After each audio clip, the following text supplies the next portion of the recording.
नमस्कार, मेरा नाम ज्ञानेश्वर है और आपने देखना शुरू किया है लाइव सिटीज। मेरे साथ न्यूज रूम में रवि उपाध्याय जी हैं, बिहार के जाने माने पत्रकार, वरिष्ठ पत्रकार। रवि जी, चुनाव का बिगुल तो बज गया, चुनाव आयोग ने रणभेरी बजा दी। अब जितनी सियासी पार्टियां हैं, जितने उम्मीदवार हैं, दावेदार हैं, उनकी धड़कनें तेज हो गई। लेकिन अभी उम्मीदवारों का ऐलान नहीं हुआ है। यदि हम बिहार की चर्चा करें, बिहार में 7 चरणों में चुनाव होना है और पहला चरण 19 अप्रैल 2024 को संपन्न होगा। तो धड़कने और दावेदारी, उम्मीदवारी, तो देखिए सबसे पहला काम तो अब दोनों ही गठबंधन को, चाहे एनडीए हो चाहे इंडिया ब्लॉक हो, उम्मीदवारों की घोषणा करनी होगी। हालांकि सीट शेयरिंग का आधिकारिक फार्मूला भी अब तक घोषित नहीं किया गया है, तो देरी की जा रही है, या यूं कहें कि जानबूझकर देरी की जा रही है। दोनों एक दूसरे के इंतजार में बैठे हैं। लेकिन जब चुनाव आयोग ने रणभेरी बजाई और इसके पहले जो दावे होते रहे हैं, अभी भी हो रहे हैं, कहा जा रहा है कि एनडीए की ओर से बिहार में 40 में 40 सीटें जीतनी है। बीजेपी कह रही है आप यह मत देखिए कि उम्मीदवार कौन है, देश में सभी लोकसभा क्षेत्र में एक ही व्यक्ति को उम्मीदवार मानिए और वह चेहरा होगा नरेंद्र मोदी का। लेकिन बिहार की सरजमी जो राजनीतिक है, यहां क्रांति होती है। देखिए विपक्ष भी कह रहा है हां, तैयारियों में हम कमी देख रहे हैं, लेकिन बिहार की लड़ाई एक तरफा है, यह बात भी हम नहीं कर सकते। तो 7 चरणों में चुनाव होगा। कौन से चरण में किस लोकसभा क्षेत्र का चुनाव होगा, यह बात भी चुनाव आयोग ने बता दिया है। अब यदि हम एक एक चरण को एनालाइज करें तो देखिए, चरण 1, पहला चरण 19 अप्रैल 2024, औरंगाबाद, गया, नवादा, जमुई, इन लोकसभा क्षेत्रों में, 4 लोकसभा क्षेत्रों में चुनाव होगा। देखिए आपको याद होगा, संस्मरण होगा रवि जी, कि 2019 में इन सभी 4 लोकसभा क्षेत्रों में एनडीए को जीत मिली थी। बिल्कुल ठीक है, लेकिन 2020 के विधानसभा चुनाव में क्या हुआ था? देखिए वही बड़ी बात है जी, मैंने कहा कि बिहार क्रांति की भूमि है और ये 4 लोकसभा क्षेत्र ऐसे, शाहाबाद और मगध और साथ में जमुई। बिल्कुल, तो 2020 भी याद है ना? वही कहना है कि ये 2020 के बिहार विधानसभा चुनाव में जी, यही जो आपका महागठबंधन, इंडिया अलायंस कह लीजिए, जो कह लीजिए, ये पूरा का पूरा एक तरह से खाली कर दिया था। जी, भारतीय जनता पार्टी का कोई जीतने वाला नहीं था। और ज्ञानेश्वर हाँ, नहीं थे, संकेतक थे, एक आध दो, हाँ, जैसे जीत गए थे आप, देखिए प्रेम कुमार जीत गए थे, जैसे आप वजीरगंज में चुनाव जीत गए थे। ये हम नहीं कहते कि हाँ, जमुई में श्रेयसी सिंह जीत गई थी, तो बासलीगंज में अरुणा देवी जीत गई थी। लेकिन महागठबंधन ने बिहार विधानसभा के चुनाव में कड़ी चुनौती दी थी इन 4 लोकसभा क्षेत्रों में। देखिए ये कहने का मतलब, जीतने का मतलब क्या है कि मेजर झटका, मेजर जोल्ट, ये हम कह रहे हैं। चुनावी भाषा में हम लोग यही कह सकते हैं उसको कि यह जो है सो ये 4 इधर का औरंगाबाद, गया, नवादा और जमुई जो लोकसभा जो क्षेत्र है, यहाँ पर आप चारों जीत करके आए लोकसभा का। लेकिन बिहार विधानसभा में देखिए क्या आपने नतीजा कर दिया। वहां पर एकदम पूरी तरह से, एक तरह से समझिए, बहुत बड़ा झटका हुआ इन लोगों के लिए। और लेकिन तब एक खाली उसके बाद देखिए लोकल बॉडीज का, एमएलसी का चुनाव हुआ, तो वही एक जो अभी भारतीय जनता पार्टी से संतोष कुमार सिंह, वह जीत करके आए जी। ये एक वहां नहीं, देखिए एमएलसी के चुनाव को हम आम चुनाव नहीं मानते हैं। बिल्कुल, और हम तो कहते थे कि देखिए एमएलसी के बारे में कहते हैं कि रुपया लड़े चुनाव, ठीक है ना? तो रुपया लड़े चुनाव, हम आम चुनाव की बात करते हैं, चाहे विधानसभा चुनाव की हो, लोकसभा चुनाव की बात हो। अब देखिए यदि हम पहले चरण के चुनाव को एनालाइज करना चाहें, औरंगाबाद, गया, नवादा, जमुई। औरंगाबाद से सुशील सिंह सांसद, गया से विजय मांझी, नवादा से चंदन सिंह, और जमुई से चिराग पासवान। और चारों सांसदों को लेकर उलझन की स्थिति है।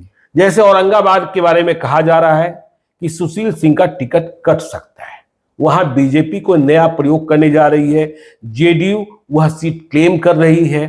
तो सबसे पहले तो एनडीए को और फिर इंडिया ब्लॉक को। नहीं, अब ज्ञानेश्वर जी, औरंगाबाद में एक चीज देखिएगा, तो सुशील सिंह को लेकर के वहीं पर उन्हीं के दल के एक नेता के बीच में लंबे समय से वो जीत चला आता है, वो हमेशा। लेकिन फिर भी सुशील सिंह जीतते रहे। तो पहले तो औरंगाबाद की जनता को यह बताना होगा, बीजेपी चाहे जेडीयू को, कि हमारा उम्मीदवार कौन है। तो देर करने की जरूरत नहीं है। तो देखिए वहां इंडिया ब्लॉक को भी, इंडिया ब्लॉक से पिछली बार आपको याद होगा जीतनराम मांझी की पार्टी हम महागठबंधन का हिस्सा थी, तो वहां से उपेंद्र प्रसाद उम्मीदवार बने थे। तो इस बार हम जो है वह एनडीए में है और उन्हें एक ही सीट पर चुनाव लड़ना है, गया में। तो आपको यह स्पष्ट करना होगा कि इंडिया का उम्मीदवार कौन है। तो औरंगाबाद, और जैसा आपने कहा कि बिहार विधानसभा के चुनाव में इन 4 लोकसभा क्षेत्रों में महागठबंधन ने कड़ी चुनौती दी थी, तो इसका असर तो यह लगता है कि यदि तेजस्वी यादव ठीक से कमर कस ले तो इन 4 लोकसभा क्षेत्रों में ठीक से मुकाबला किया जा सकता है। ठीक से मुकाबला किया जा सकता है। देखिए औरंगाबाद, नवादा, गया और जमुई। गया आप देखिए, जमुई और नवादा, ज्ञानेश्वर जी, यह सीट लोजपा के खाते में पिछली बार थी जी। इस बार अब 2 सीट उधर औरंगाबाद। देखिए औरंगाबाद की चर्चा हमने कल ही, पहले गया की चर्चा कर ले। जी जी। गया में जेडीयू के सिटिंग एमपी विजय मांझी बेटिकट किए जा रहे हैं, बिल्कुल ठीक है। और आरजेडी का उम्मीदवार करीब करीब तय है, कुमार सर्वजीत पासवान उम्मीदवार होंगे, बिल्कुल। तो जीतनराम मांझी हम पार्टी से स्वयं लड़ेंगे, उनके बेटे मंत्री बन गए, मंत्री ही बने रहना चाहते हैं संतोष सुमन मांझी, या फिर वे अपने परिवार से किसी और को लड़ाना चाहते हैं, तो हम पार्टी को भी फैसला करना होगा। तो देखिए ये 4 लोकसभा क्षेत्र ऐसे हैं जहां उम्मीदवार हमें बदलते हुए या फिर नए होते हुए दिखाई पड़ रहे हैं। बिल्कुल बिल्कुल। आपने जमुई की बात कही, देखिए जमुई में poster boy, showman Chirag Paswan 2014-2019 जीते, लेकिन 2020 के विधानसभा चुनाव में इधर भी झटका लगा, बिल्कुल ठीक है, और चिराग पासवान की राह ही अकेली थी। तो अब चिराग पासवान ने कह दिया कि भाई हम तो जमुई नहीं लड़ रहे हैं, हम तो हाजीपुर जा रहे हैं। तो चिराग पासवान जैसा जमुई को कोई दूसरा प्राप्त हो सकता है क्या? चिराग पासवान दे सकते हैं क्या? और यदि दूसरा किसी को दिया तो जमुई की जनता चिराग पासवान जैसा समर्थन उन्हें देगी क्या? देखिए इसीलिए जमुई की सीट जो है सो चिराग पासवान लेना नहीं चाह रहे हैं जी। ज्ञानेश्वर जी एकदम एक क्लियर कट है, क्योंकि लेने पर उसका फिर एंटी इनकम्बेंसी जो है सो जो होता है वो आपको दिखाई पड़ेगा। छोड़कर चला गया, हाँ, बड़ा आदमी बनता है, बड़ा आदमी बनता है, यह जो जनता की माने ये भावना होती है, तो वो निश्चित रूप से इस बार जमुई जो है सो चिराग पासवान अपने या अपने किसी अब भारतीय जनता पार्टी ही वहां से लड़ेगी, या जिसको देना होगा वो एनडीए फोल्ड में वो देखा जाएगा। नहीं, भारतीय जनता पार्टी नहीं। देखिए जेडीयू के बारे में चर्चा चलती रहती है कि जमुई सीट छोड़ेंगे तो जेडीयू के एक वरिष्ठ नेता के बारे में होता है, उनके परिवार के बारे में चर्चा होती है, लेकिन जमुई में चिराग पासवान को अपने बदले अपनी पार्टी से, हाँ वो नहीं, मुश्किल होगा ना। बिल्कुल बिल्कुल बिल्कुल मुश्किल होगा, मुश्किल होगा। उसमें कहा दो मत ही नहीं है वो जी। इसीलिए हम कहे कि एनडीए फोल्ड में अब उसको डिसाइड करना है किसको जाएगा, जेडीयू को जाएगा या जिसको जाए वहां से। वो जो आपने कहा कि जमुई में एक बड़े नेता है वो अपने परिवार, तो वही अब हो सकता है जो जेडीयू से जो बड़े नेता है वो लड़वाए। लेकिन जमुई में इंडिया ब्लॉक का प्रत्याशी भी तय नहीं है अभी। देखिए उदय नारायण चौधरी दौड़ रहे हैं, आईपी गुप्ता दौड़ रहे हैं, बंटी चौधरी दौड़ रहे हैं, लेकिन प्रत्याशी तय नहीं। हाँ, तो वहां दोनों तरफ से वैकेंसी दिखाई पड़ रही है और दोनों तरफ से अनिर्णय की स्थिति है। नवादा की बात कर ले, देखिए मैं नवादा में तो ये देख रहा हूं रवि जी कि बिहार के जितने भूमिहार नेता हैं या नेता बनने को सोच रहे हैं, सभी के सभी नवादा दौड़ रहे हैं। और नवादा सीट कभी बीजेपी ने कही थी मैं खुद लड़ना चाहता हूं, अमित शाह ने ही कहा था, पब्लिक मीटिंग में कहा था उन्होंने। पब्लिक मीटिंग में कहा था। इस बार कमल छापी से कोई मने कमल छापी होगा इस बार नवादा में, यह बात है। जबकि चंदन सिंह ऑलरेडी वहां पर लोजपा से हैं, पारसगुट से जीते तो थे, मतलब मूल लोजपा से। लेकिन आप यह भी ध्यान रखिए कि जब जेपी नड्डा से मिलकर निकले चिराग पासवान तो उन्होंने कहा मेरी सीटें मेरी, तो इस तरीके से यह सीट उनकी हो जाती है। चंदन सिंह को वे टिकट नहीं देने जा रहे हैं, तो देंगे किसे? देखिए उनके पास में उनकी पार्टी से और भी लोग हैं, कई ऐसे कद्दावर नेता हैं, अब 2-4 नाम है, वो जैसे प्रोफेसर अरुण कुमार हैं जो जहानाबाद वाले, वो उनकी पार्टी में है, राष्ट्रीय उपाध्यक्ष भी हैं। तो ऐसे में और भी हाँ, डॉक्टर अरुण कुमार का नाम चल रहा है, डॉक्टर शाहजानंद प्रसाद सिंह का चल रहा है, डॉक्टर अभिषेक सिंह का चल रहा है। ठीक इसी प्रकार से एक मालजाल वाले क्या बिल्डर हैं, दिल्ली में काम करते हैं, वो बुरा लेकर बैठे हैं कहा जाता है, जिनका नाम रमेश सिंह है। तो ये नाम चल रहे हैं। लेकिन हम 2019 के नतीजे और 2020 के विधानसभा चुनाव के नतीजे देखते हैं तो ऐसा लगता है कि इन क्षेत्रों में महागठबंधन ठीक से, इंडिया ब्लॉक ठीक से लड़ सकता है। देखिए वही हम कह रहे हैं कि अगर यदि इंडिया महागठबंधन, इंडिया अलायंस अगर मजबूती के साथ औरंगाबाद, गया, नवादा, जमुई में लड़े तो उसका परिणाम आपको देखना कंफर्ट विन में आप नहीं रहिए। कंफर्ट जोन में आप नहीं रहिएगा। इस बात को एकदम समझने वाली बात है, क्योंकि वोट का जो प्रतिशत है वह भी दिखाई पड़ता है ज्ञानेश्वर जी। ऐसा नहीं है कि सिर्फ हम लोग बात भी नहीं कर रहे हैं, वोट का प्रतिशत से ही हम और आप कोई भी आदमी डिसाइड करता है कि वोट कितना चढ़ा। तो यह जब वोट चढ़ा है तभी जो है सो 2020 के विधानसभा में यह दिखाई पड़ रहा है, और 19 में जो है सो जो लोकसभा का हुआ वो जो है सो आपको दिखाई पड़ा। ठीक है, तो नवादा में एनडीए का उम्मीदवार स्पष्ट नहीं है, बिल्कुल, लेकिन इंडिया ब्लॉक, देखिए लालू यादव राजवल्लभ यादव परिवार से बाहर नहीं निकल पाते हैं। अशोक यादव या विनोद यादव या फिर अशोक महतो, बिल्कुल, हाँ, तो ये सारी चीजें यदि ठीक से लड़ लिया गया तो यहां लड़ा जा सकता है। तब फिर कहानी दूसरी, हाँ, कहानी दूसरी होगी। मैं ये नहीं कह रहा, देखिए नतीजे क्या होंगे, जो ओपिनियन पोल्स आ रहे हैं वो तो बता ही रहे हैं कि क्या है कि एनडीए को बढ़त मिल रही है, कोई 32 बता रहा है, कोई 35 बता रहा है, कोई 38 भी बता रहा है, ठीक है, हाँ, लेकिन लड़ाई होती है। तो पहले चरण में औरंगाबाद, गया, नवादा, जमुई। अब देखिए 26 अप्रैल 2024 को दूसरे चरण का चुनाव होगा। ये 5 लोकसभा क्षेत्रों में, किशनगंज, कटिहार, पूर्णिया, बांका, भागलपुर। जी, याद रखना चाहिए 2019 में किशनगंज एनडीए हार गया था। बिल्कुल, विधानसभा में इन इलाकों में एनडीए को ठीक ठाक समर्थन मिला, जिसके कारण नीतीश कुमार और बीजेपी की सरकार 2020 में बन गई। बिल्कुल, लेकिन 2014 में जब हर हर मोदी घर घर मोदी हो रहा था तो किशनगंज भी हारे थे, कटिहार भी हारे थे, तारिक अनवर जीत गए थे, पूर्णिया नीतीश कुमार अकेले लड़ रहे थे, 2 ही सीट जीते थे, और संतोष कुशवाहा, पूर्णिया और दूसरा नालंदा। बांका में भी आरजेडी को जीत मिली थी, जयप्रकाश नारायण यादव, और भागलपुर बुलो मंडल। तो ये 5 लोकसभा क्षेत्र ऐसे हैं जहां मोदी की लहर को 2014 में रोका गया था, 2019 में नहीं रोका जा सका किशनगंज को छोड़कर, लेकिन 2019 पुलवामा और बालाकोट भी था। बिल्कुल बिल्कुल जी, ये बड़ी बात। हाँ, देखिए राम मंदिर का मुद्दा, और देखिए किशनगंज, कटिहार, पूर्णिया, भागलपुर, ये ऐसे इलाके हैं जहां मुस्लिम मतदाता भी बड़ी संख्या में है, ध्रुवीकरण होता है। तभी तो वहां से किशनगंज से मोहम्मद जावेद हैं कांग्रेस के, तो वो वहां पर इन ब्लॉक वोटिंग वहां पर होता है। और अभी जो समीकरण, जो इक्वेशन दिखाई पड़ रहा है इंडिया अलायंस और महागठबंधन का, उसमें ज्ञानेश्वर जी किशनगंज, कटिहार और पूर्णिया में आप देखिए राजेश रंजन पप्पू यादव ने इतनी बड़ी रैली की है अपने बलबूते एकदम इंडिविजुअल। जैसे आप किसी बात को कर रहे हैं, वह अपने बलबूते उन्होंने किया, तो ये मैसिव और लाउड एंड क्लियर मैसेज भी उन्होंने देने का काम किया है। या वो एनडीए कह लीजिए या इंडिया कह लीजिए, दोनों ब्लॉक को उन्होंने मैसेज दिया कि देखिए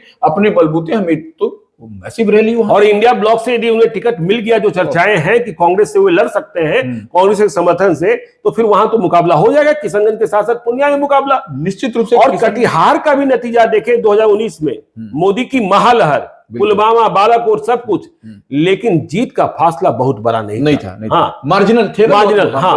और देखिए कैबिनेट विस्तार से कटिहार के विधायक तारकिशोर प्रसाद को मायूसी हुई, घर बैठ जाएंगे, समझ सकते वो इंडिविजुअल नहीं कह रहे सर जी, उनके समाज के लोगों को, वो किस समाज से आते हैं आप। और अशोक अग्रवाल जो वहां सबसे ज्यादा ताकतवर है, एमएलसी हैं, जो 2014 में भी चुनाव लड़ने की हसरत पाले थे, 2019 में तो तय ही मान रहे थे, उन्हें भी मायूसी मिली कि फिर से जेडीयू के खाते में सीट।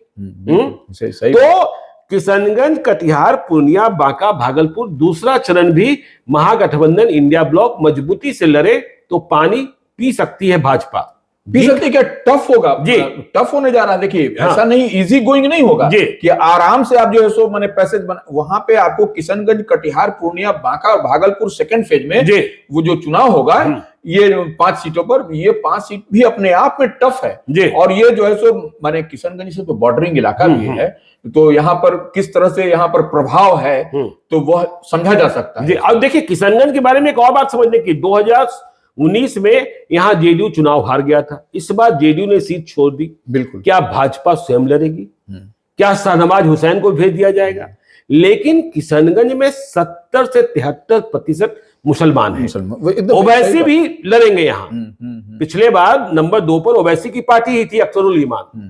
तो यहाँ बीजेपी के बारे में कहा जाता है कि देखिए जब बिहार देश में 500 सीटें आएगी तो किशनगंज आप जीत सकते हैं, बिल्कुल। लेकिन शाहनवाज हुसैन ने एक बार परचम लहराया है। तो ये 5 सीटें जो दूसरे चरण की है, यहां भी मुकाबला होगा। जी चलिए अब अगले चरण की बात करते हैं। चरण नंबर 3, झंझारपुर, सुपौल, अररिया, मधेपुरा, खगड़िया। तो देखिए झंझारपुर जेडीयू की सीट, रामप्रीत मंडल, क्या नीतीश कुमार टिकट देंगे? एंटी इनकम्बेंसी की बात आ रही है। वही बात है। तीसरे चरण में यह जो है सो झंझारपुर जो है सो आपको कहीं ना कहीं पेच फंसता हुआ वहां पर। जी 2014 में बीजेपी जीती थी, 2019 में जेडीयू ने जीत लिया। तो यहाँ उम्मीदवारी को लेकर बड़ा संकट है। बिल्कुल, वहां इसीलिए करेंगे, वहां पेच फंसता हुआ दिखाई पड़ रहा है। और सुपौल देखिए, सुपौल 2014 मोदी लहर में भी रंजीता रंजन पप्पू यादव की वाइफ कांग्रेस के उम्मीदवार के तौर पर चुनाव जीत गई। बिल्कुल 2019 में क्योंकि झगड़ा पप्पू यादव और तेजस्वी यादव का समन्वय ठीक से नहीं बन पाया, हार गई। लेकिन अच्छा मत लाई, ठीक है, अंतर भी बड़ा था, मोदी का लहर था। लेकिन सुपौल में भी 2014 में रोक दिया गया था भाजपा को। बिल्कुल, लेकिन मैं उम्मीदवार नहीं देख पा रहा हूं, इंडिया ब्लॉक का कोई उम्मीदवार वो दिखाई नहीं पड़ रहा। क्योंकि रंजीता रंजन स्वयं राज्यसभा की सांसद है छत्तीसगढ़ से। बिल्कुल। अररिया देखिए, अररिया में प्रदीप सिंह जीत गए, लेकिन 2014 में तस्लीमुद्दीन जीते थे। वो उनको पटक नहीं दिया था उन्होंने। जी फिर तस्लीमुद्दीन की मौत हो गई, उनके बेटे सरफराज जीते। तो यह इलाका भी, यह लोकसभा क्षेत्र भी लड़ने वाला लोकसभा क्षेत्र है। अब प्रदीप सिंह का क्या वहां पर देखिए, इतने दिन से तो एंटी इनकम्बेंसी तो होता है। ठीक है। मधेपुरा, रोम पोप का, मधेपुरा गोप का 2014 में पप्पू यादव ने हरा दिया था शरद यादव को, लेकिन 2019 में तीसरे नंबर पर आ गए थे। क्योंकि कहा यह जाता है कि जब नीतीश कुमार एनडीए के साथ आते हैं, देखिए तो यह होता है कि यादव मत भले कम मिले, जैसा दिनेश चंद्र यादव के साथ हुआ 2019 में, लेकिन अति पिछड़ी जमात वो गोलबंद हो जाता है और फिर जीत। मतलब लालू यादव के यादव उम्मीदवार चुनाव हार जाते, शरद यादव हारे थे। बिल्कुल। और दिनेश चंद्र यादव लो प्रोफाइल वाले चुनाव जीत गए थे। तो मधेपुरा भी 2014 आरजेडी जीता है, लेकिन इस बार उम्मीदवार कौन? उम्मीदवार का सबसे बड़ा संकट है कि तेजस्वी के पास उम्मीदवार का संकट है। क्या चंद्रशेखर को लड़ाएंगे जो विवादों में रहते हैं? क्या आनंद मंडल को लड़ाएंगे? क्या शरद यादव के बेटे को लड़ाएंगे? यह देखने की बात होगी। खगड़िया की सीट, चिराग की सीट। खगड़िया में तो महबूब अली कैसर है। तो महबूब अली कैसर ने तो धोखा दिया था। लेकिन महबूब अली कैसर के अनुसार ये चाचा के पार्टी में है, राष्ट्रीय लोजपा में है। नहीं, चिराग को तो धोखा दिया था ना। धोखा दिया। तो खगड़िया की सीट लेंगे कि नहीं लेंगे चिराग पासवान, यह देखने की बात होगी। बिल्कुल, एकदम यही हमको भी लग रहा है कि खगड़िया जो है सो इस बार चिराग पासवान लेने नहीं जा रहे हैं। क्योंकि वो लेंगे तो कुछ दिक्कत होगी, परेशानी होगी। क्योंकि खगड़िया में महबूब अली कैसर को लेकर शिकायत है आम आवाम की, वो कि माने वो सरल और सुलभ नहीं है। यह कहा जाता है उनके बारे में, सरल सुलभ नहीं है। तो ऐसे में चिराग पासवान यह अपने ऊपर या अपनी पार्टी के ऊपर क्यों तोहमत लेने जाएंगे, जबकि उनके साथ में रहे भी नहीं, विश्वसनीयता उनकी है नहीं पार्टी के साथ। वह गाहे बेगाहे चले जरूर आते हैं, जब चाचा से उनकी ये होती है तो इधर चले आते हैं, जब इधर होता है तो वो चले आते हैं। तो ऐसे में खगड़िया में भी आपको देखना पड़ेगा। और खगड़िया एक चीज है ज्ञानेश्वर जी की, महागठबंधन खगड़िया में उम्मीदवार कहाँ है? लेकिन वहां भी उम्मीदवार का संकट दिख रहा है। और देखिए, जब हम खगड़िया की बात कर रहे हैं तीसरे चरण की, और दूसरे चरण में भागलपुर, इन 2 सीटों के बारे में खबर यह है कि ये दोनों सीटें भाजपा अपने खाते में चाहती है, खगड़िया और तो भागलपुर अभी जेडीयू के खाते में है। अजय मंडल बीमार रहते हैं, अजय मंडल के टिकट को लेकर गोपाल मंडल की चुनौती है।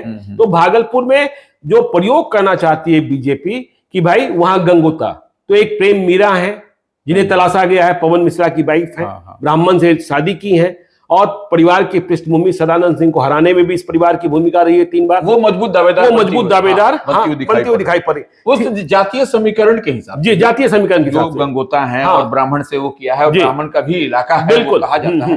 तो ऐसे में उन पर वोट चढ़ेगा अगर यदि वो उम्मीदवार बनती है तब की। तो भागलपुर और खगड़िया, अब खगड़िया क्यों बीजेपी चाहती है? सम्राट चौधरी का विशेष लगाव है। अभी हमने देखा कि वहां उस जिले में जितने प्रमुख प्रशासनिक पदाधिकारी हैं, सम्राट चौधरी अपनी पसंद के लिए कर गए हैं। तो सम्राट चौधरी का अटैचमेंट खगड़िया से है। तो देखिए, पहला चरण, दूसरा चरण, तीसरा चरण, यह संघर्ष का चरण दिखता है। अब आगे हम बढ़े चौथे चरण में, दरभंगा, मुंगेर, बेगूसराय, उजियारपुर, समस्तीपुर, 5 लोकसभा है इसमें, 5 लोकसभा है। तो देखिए दरभंगा, मुंगेर, बेगूसराय, उजियारपुर 13 मई को है चौथा 13 मई को चौथा चरण। बिल्कुल अब यह समझने की, देखिए ये तो जीती हुई सीटें हैं एनडीए की। बिल्कुल केवल समस्तीपुर को लेकर लोचा है, क्योंकि प्रिंस राज को टिकट देने नहीं जा रहे हैं चिराग पासवान। समस्तीपुर यदि लेंगे तो उम्मीदवार किसे बनाएंगे? जेडीयू में महेश्वर हजारी उम्मीदवार बनना चाहते थे, हुए मंत्री बन गए। अब उन्हें बिहार सरकार की इज्जत बचानी है या डुबानी है, सूचना एवं संपर्क विभाग के मंत्री बने हैं।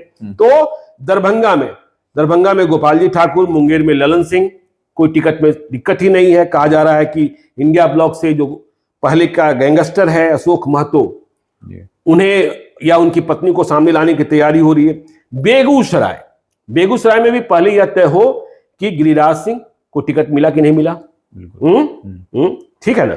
उजियारपुर में नित्यानंद राय में कोई इफ्फत नहीं है। हाँ, तो समस्तीपुर में अभी ये दरभंगा, मुंगेर, बेगूसराय, उजियारपुर में यह तो क्लियर कट आपको दिखाई पड़ रहा है। समस्तीपुर में एक पेच फंसा हुआ है। समस्तीपुर में वो उसका क्या होता है, वो चिराग पासवान रखते हैं, लेते हैं, या किसी को माने भारतीय जनता पार्टी वहां से, वो देखने वाली बात है, क्योंकि समस्तीपुर में पेच है जी। और इंडिया ब्लॉक में भी पेच है। हाँ, इंडिया ब्लॉक में भी पेच है। श्याम रजक वहां दौड़ रहा हूं। देखिए मैं समस्तीपुर में देखता रहा हूं कि वहां बराबर महेश्वर हजारी को छोड़ दे तो बाहर के लोग ही जाकर चुनाव जीत जाते हैं। बिल्कुल। रामचंद्र पासवान भी बाहरी, प्रिंस राज भी बाहरी। तो देखिए अब अगले चरण की तरफ हम बढ़ते हैं, 5वें चरण की तरफ। देखिए 20 मई 2024 सीतामढ़ी, सीता मैया की धरती, मधुबनी, सारण, हाजीपुर, मुजफ्फरपुर। तो देखिए 5वां चरण यह कहता है कि यह शोमैन का चुनाव होगा, हाजीपुर, चिराग पासवान का। और चिराग पासवान 20 मई के पहले पूरे तौर पर फ्री नहीं हो पाएंगे। देखिए यदि आपको याद होगा 2019 का चुनाव, तो जमुई से लड़े थे, पहले चरण में फ्री हो गए थे। इसके बाद पूरे बिहार में उन्हें बीजेपी वाले घुमा रहे थे, रामविलास पासवान स्टार प्रचारकों की सूची में शामिल थे। बिल्कुल। लेकिन इस बार वे स्वयं व्यस्त रहेंगे। और यदि सामने से चाचा आ गए, समर्थन लालू यादव का मिल गया, सहयोगी हो गए लालू यादव के, तो परेशानी। अभी 5वें चरण में है जी, 5वें चरण। तो यह माने जो 5वें चरण, देखिए पिछली बार जो है सो वो फर्स्ट फेज में जमुई था, जहां से वो चिराग पासवान लड़े थे। इस बार 5वें चरण में होगा, तो कहीं आप देखिए 20 मई को 5वां चरण, तब तक उनका कैसे इस्तेमाल होगा, एनडीए किस तरह से करेगी, भारतीय जनता पार्टी कैसे करेगी, और उन्हें अपने क्षेत्र पर भी ध्यान देना होगा, क्षेत्र पर ध्यान देना। और प्लस उनके जो और उम्मीदवार होंगे, जो 5-4 जो उनके उम्मीदवार होंगे, उस पर भी उनको नर्सिंग करना है, उस पर भी उनको नजर बनाए रखना, उसके लिए भी प्रचार प्रसार करना होगा। तो यह जो है तो कैसे इस्तेमाल होगा, कैसे होगा, इस बार वो देखने वाली बात होगी।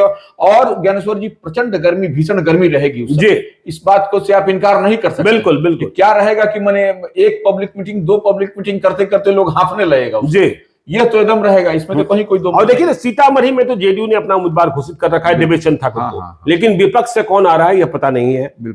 मधुबनी में अशोक यादव, अब वहां सामने से कौन? देखिए अब्दुल बारी सिद्दीकी तैयार हो गए थे, लेकिन वो चले गए एमएलसी। तो क्या अली अशरफ फातमी की घर वापसी हो रही है, या गुलाब यादव से कोई बात हो रही है, या और कोई उम्मीदवार खुजा जा रहा है? अब सारण में देखिए लालू परिवार से कौन लड़ेगा, ये एक है। समस्या है। समस्या है। हाजीपुर की हम लोग बात कर चुके हैं। देखिए मुजफ्फरपुर में अब अजय निषाद निश्चिंतता की रात सोए होंगे कि मुकेश सहनी की एंट्री हुई नहीं। मुकेश सहनी की एंट्री हुई नहीं। यदि मुकेश सहनी की एंट्री हो जाती तो सबसे पहले बेटिकट तो यही होते। बिल्कुल। तो चलिए हम लोग अब सारण में तो हमने बताया ही ना कि राजीव प्रताप रूडी को टिकट मिल रहा है। यदि हम ये मान ले तो इंडिया ब्लॉक से कौन आ रहा है? क्योंकि यह लालू यादव के परिवार का सीट है, परिवार की सीट है। खुद लालू यादव लड़े हैं, राबड़ी देवी लड़ी हैं, पिछले बार समधी को लड़ाया गया था, इस बार समधी नहीं लड़ेंगे। तो भाई रोहिणी आचार्य की चर्चा होती है, राजश्री यादव की चर्चा होती है। कहा यह जा रहा है कि एक इंटरनल सर्वे कराया गया है कि हम पहली बार उतारे, कहीं गड़बड़ न हो जाए, इसके लिए जितेंद्र राय की चर्चा होती है, जो मंत्री रहे।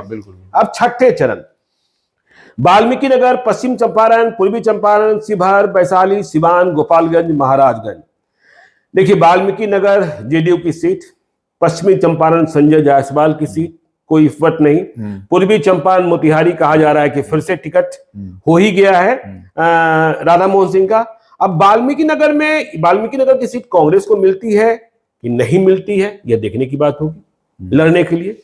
तो कांग्रेस से टिकट मिलता है तो किसको मिलता है? वहां प्रवेश मिश्रा लड़े थे, शाश्वत केदार लड़े थे। बेतिया में कौन सामने आता है? संजय जायसवाल के खिलाफ। ये सबसे बड़ी बात। हाँ, राजद से प्रमुख दावेदार के रूप में उभरे हैं राजन जायसवाल। वहां जायसवाल से जायसवाल को टकराने की बात हो रही है कि नहीं लड़ा दिया जाए, और राजन जायसवाल के परिवार की पृष्ठभूमि और राजन जायसवाल की मेहनत और कसरत इधर के दिनों में दिखाई पड़ रही है। लेकिन शाश्वत केदार पांडे के पौत्र जो वाल्मीकि नगर से लड़े थे, वे भी, क्योंकि एक यह भी माना जा रहा है कि ब्राह्मण को लड़ा जा सकता है, लेकिन ब्राह्मण इंडिया ब्लॉक को कितना वोट देगा, और जायसवाल बनाम जायसवाल हो गया, यदि वोटों में सेंधमारी हुई तो लड़ाई हो सकती है। पूर्वी चंपारण राधा मोहन सिंह के खिलाफ कौन? ये एक बात है कि राधा मोहन सिंह के खिलाफ कौन? राधा मोहन सिंह के दिग्गज वो नेता है। हाँ, नेता है। उधर के भीष्म पितामह कहे जाते हैं। और कहा जाता है कि देखिए, मोतिहारी में राधा मोहन सिंह का धारा 370 लागू रहता है, जो वो चाहेंगे वही होगा। हाँ, तो देवा गुप्ता को लड़ाया जाता है या और किसी को, मनोज यादव को, यह देखने की बात होगी। शिवहर में जो खबरें आ रही है कि सुनील कुमार पिंटू वहां चुनाव लड़ने जा रहे हैं बीजेपी के सिंबल पर, और रमा देवी का टिकट कट गया है। तो पहले भी सुनील कुमार पिंटू बीजेपी से हाँ, सीतामढ़ी में वो के वैशाली, देखिए वैशाली में अब जो तय करना है वह चिराग पासवान को करना है। वैशाली सीट, बीना देवी, इंजीनियर रविंदर सिंह, 2 संजय सिंह, या कोई और, या कोई और। बिल्कुल। हाँ, तो ये बात है। सिवान में जेडीयू की सांसद कविता सिंह, उन्हें ही लड़ाया जाएगा या कोई और परिवर्तन होगा? बिल्कुल। सामने से मालिक की बात है।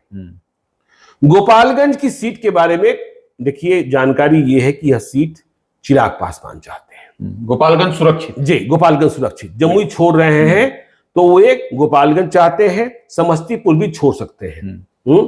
तो वे हाजीपुर और गोपालगंज चाहते हैं ताकि अपने परिवार के किसी सदस्य को। महाराजगंज में इंडिया ब्लॉक की ओर से टुन्ना जी पांडे ने घूमना शुरू कर दिया, कह रहे हैं कि भाई हमें संकेतक है और हमें कह दिया गया है। उनको कह दिया गया अंदर खाने से, बोले कि हमको आदेश हो गया है जी, जिसको पूछना है जा करके यहाँ पूछ, हाँ 10 नंबर में पूछ ले या 5 नंबर में पूछ ले कि भाई किसको करना। लेकिन प्रभुनाथ सिंह की फैमिली क्या करेगी, यह देखने की बात होगी। यह देखने की बात होगी।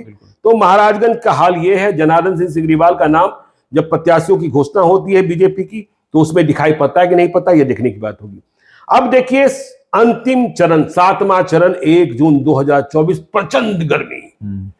तो नालंदा, पटना साहिब, पाटलिपुत्रा, आरा, बक्सर, काराकाट, सासाराम, जहानाबाद, 8 सीट है इसमें। जी, नालंदा नीतीश कुमार का जिला, नीतीश कुमार की सीट, सारा हॉट सीट है जी। तो नालंदा में नीतीश कुमार कौशलेंद्र कुमार को देंगे कि नहीं देंगे, यह भी सवाल है।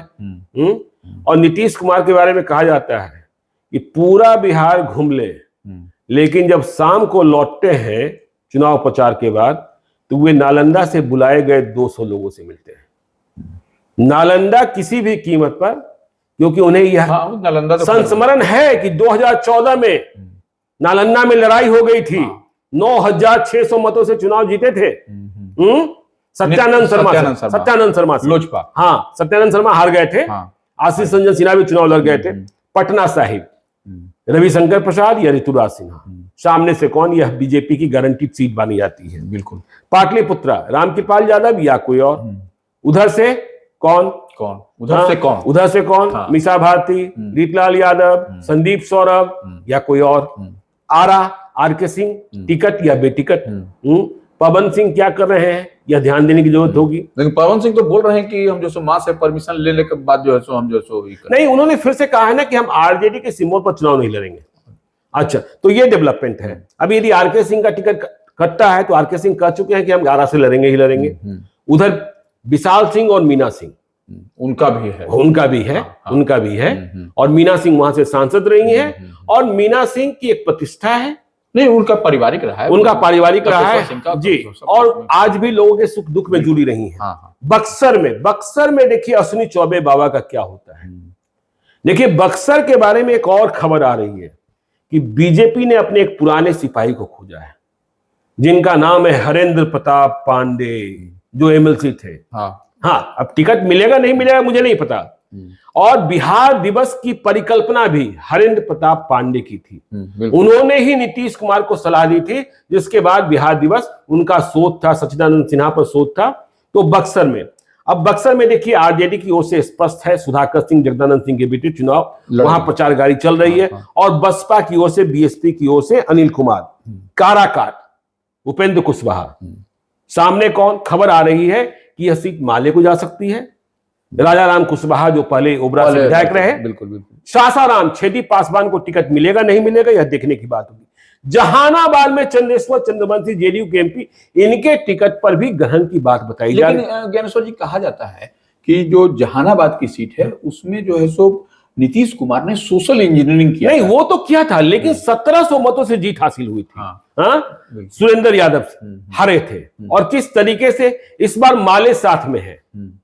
हाँ, तो यहां बदलाव की खबरें आ रही हैं। होगा कि नहीं होगा जब ये टिकट, तो हम लोगों ने ये समझने की कोशिश की है रवि जी। ठीक है जी। तो ये 7वें और माने अंतिम चरण में जी, 1 जून को है, उस पर नालंदा, पटना साहिब, पाटलिपुत्र, आरा, बक्सर, काराकाट, सासाराम सुरक्षित जी और जहानाबाद जी के बारे में हम लोगों ने चर्चा की। और जो हमको लगता है कि यह सीट जो है सो सब आपको पेच सब पर फंसा हुआ है। जी जी जी जी। कहीं ना कहीं आपको कुछ न, एक तो कैंडिडेट का फंसा हुआ है, और उधर के प्रथम, दूसरे, तीसरे चरण तक, चौथे चरण तक आप देखिएगा तो उसमें जो महागठबंधन लड़ सकता है। महागठबंधन लड़ सकता है। अरे आप पाटलिपुत्रा में ही देखिए ना, पिछले बार 39,000 वोटों से हारी थी। हाँ, और इस बार माले भी साथ है। यहाँ भी लड़ाई होगी, ठीक ठाक होगी, एकदम लड़ाई ठीक ठाक होगी। और माले भी यहाँ पर, जहानाबाद में 1700 वोट से आरजेडी हारा था। तो ये कॉम्बिनेशन जो बना है ज्ञानेश्वर जी, जो माले के साथ में आरजेडी का और कांग्रेस, तमाम जो तो इसको हल्के ढंग से कोई नहीं लेना चाहिए। ये लड़ाई आपको कसमकस दिखाई पड़ेगी कई पार्लियामेंट सीट पर। बिल्कुल, इसमें कहीं कोई दो मत नहीं। तो देखिए, हम लोगों ने चुनावी चर्चा की क्योंकि आज रणभेरी बजी है। चुनावी चर्चा को हम आगे भी शामिल करेंगे, जारी रखेंगे। आप देखते रहिए लाइव सिटीज को। यदि अब तक आपने हमारे यूट्यूब चैनल लाइव सिटीज को सब्सक्राइब नहीं किया है तो जरूर कर लीजिएगा। और यदि इस वीडियो को फेसबुक पेज के माध्यम से देखा तो पेज को लाइक कीजिएगा, ट्विटर पर भी हमें फॉलो कीजिए। धन्यवाद।